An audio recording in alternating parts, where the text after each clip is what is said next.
Warwickshire hold on for the draw.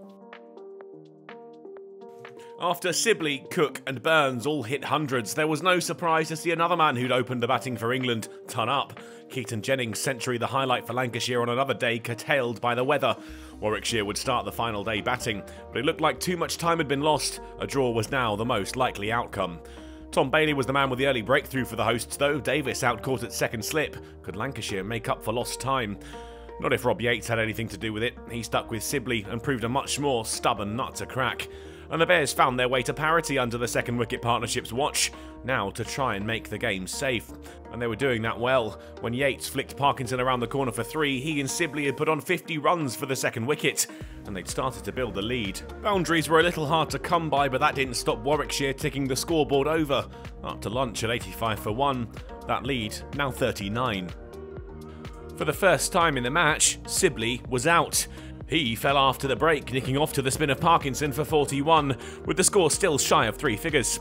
Yates then took them beyond 100 with 2 off Hassan Ali, but Lancashire quickly picked up another wicket. Hayne hadn't really got going when Ali's Yorker pinned him in front for 6. But at the other end, Yates had been playing a fine knock and was rewarded. 50 runs scored off 148 balls as he and Rhodes scampered a quick 3. But it was 50 and out. Yates gone for 55, bowled by Luke Wood, who really enjoyed that one. The hosts had found some momentum. Rhodes outcaught by Jennings off the bowling of Parkinson for 9. And Burgess soon followed, beaten by the turn and out for a duck.